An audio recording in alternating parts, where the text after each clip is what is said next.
Que le Seigneur vous bénisse, alléluia, et que le Seigneur vous garde. Dis bonjour à tout le monde, je n'oublie personne.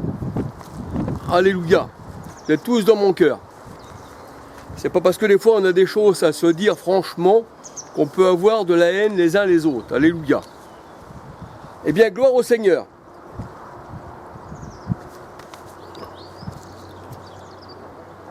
Alors, dans la parole de Dieu, le Seigneur nous dit que lorsque l'on fait des offrandes,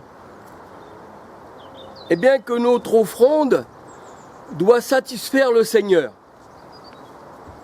On ne doit pas donner une offrande qui ne nous coûte pas, bien sûr, déjà, ou plutôt un sacrifice qui ne nous coûte pas, comme disait David. Mais là, l'offrande pour le Seigneur, c'est offrir eh bien, les premiers de son bétail. C'est-à-dire, ça peut être aussi bien des agneaux que des chèvres, ou bien des bœufs. Mais il est souvent parlé d'agneaux dans la parole de Dieu. Et le Seigneur, il nous dit que lorsque tu offres un agneau, une brebis, elle ne doit pas avoir de défaut.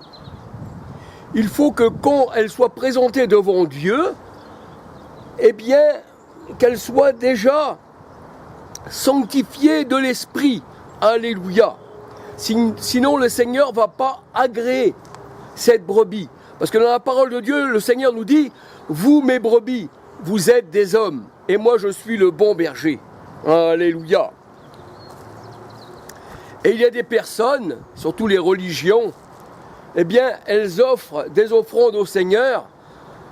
Eh bien, vu qu'elles sont dans les religions, vu qu'elles n'appartiennent pas au Seigneur, vu qu'elles n'appartiennent pas, eh bien, à son assemblée, eh bien, elles donnent des offrandes, des bêtes, on va dire, parce que les hommes, ce sont des bêtes, Ecclésiaste 3,18, elles donnent des bêtes aveugles au Seigneur. Elle donne des bêtes qui boitent. C'est pour ça que le Seigneur a dit pourquoi clochez-vous de chaque côté. Si vous êtes pour l'Éternel, marchez avec l'Éternel. Si vous êtes pour les Baals, eh bien, marchez pour les Baals. Mais pourquoi clochez-vous? Pourquoi boitez-vous? Et nous voyons que dans la parole de Dieu, autrefois, eh bien, les aveugles, les boiteux, ceux qui avaient le nez camus ou les testicules écrasés, qui représentent la semence, ne pouvaient pas entrer dans la maison de l'Éternel.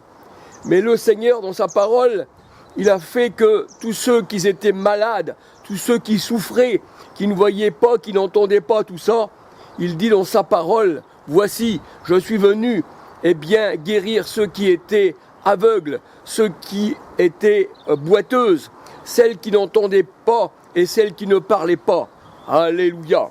Donc, quand le sacrificateur faisait une offrande à l'Éternel, qui présentait une brebis, eh bien, il fallait qu'elle soit sans défaut pour l'Éternel. Et la parole de Dieu nous dit dans Malachie 1, eh bien, vous qui présentez des brebis malades, boiteuses, et qui méprisez la table de l'Éternel, eh bien, offrez ces brebis-là à Baal. Et à Baal, eh bien, vous ne le faites pas pour Baal, mais vous présentez des brebis estropiées devant l'Éternel. Alléluia. Et le Seigneur ne trouve pas ça bon. Alléluia. Malachie 1, versets 6, 8. Et ce sont des offrandes qui ne sont point agréables au Seigneur. Malachie 1, versets 10 à 14.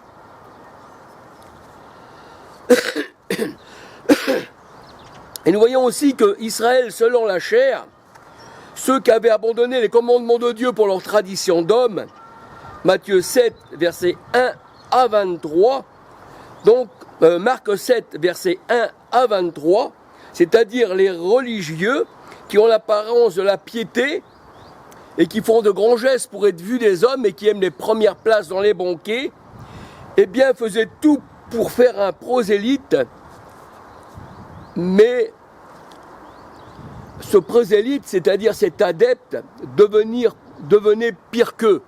C'est-à-dire que dans les religions aujourd'hui, ils font tout pour essayer de faire un chrétien ou une chrétienne, mais vu qu'ils ont abandonné les commandements de Dieu et qu'ils ne connaissent pas le Seigneur, tout fait est fait à la mesure de l'homme, eh bien le Seigneur n'agrée pas de vos mains tous ces faux chrétiens et fausses chrétiennes. C'est pour ça que Paul il disait qu'il y a des faux frères. Alléluia. Et qu'il y a aussi un autre évangile, Galates 1, 6 à 11, et 2 Corinthiens 11, 2, 3, 4, et un autre Jésus et un autre esprit que ces païens-là, ceux qui sont boiteux, ceux qui ne voient pas, ceux qui sont ignorants, eh bien, ils supportent très bien. C'est ce que nous dit la parole du Seigneur.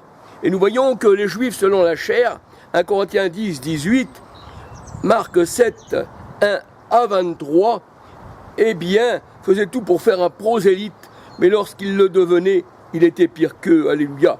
Ils avaient l'apparence de la piété, mais ils reniaient ce qui en faisait la force. 2 Timothée 3, 5. Alors ils faisaient tout pour faire un prosélyte. Et lorsqu'il le devenait, eh bien il était pire qu'eux dans le mal. Alléluia, c'est ce que nous dit la parole de Dieu. C'est ce que disait le Seigneur Jésus-Christ, eh bien aux pharisiens hypocrites. Matthieu 23, verset 15-16. Matthieu 23, verset 15-16. Et en effet, les religieux passent leur temps à éloigner les brebis dispersées d'Israël, parce que c'est eux qui les dispersent. C'est eux, ces faux pasteurs, qui dispersent les brebis. C'est pour ça que le Seigneur a dit « Je les rassemblerai en un seul corps ». Jean 11, 52. Les faux prophètes dispersent les brebis du Seigneur. Ce sont des mercenaires, ils ne s'occupent pas des brebis du Seigneur. La parole de Dieu nous dit, eh bien ce sont des loups déguisés en brebis. C'est le diable qui se déguise en ange de lumière ainsi que ses apôtres. C'est ce que nous dit la parole de Dieu, alléluia.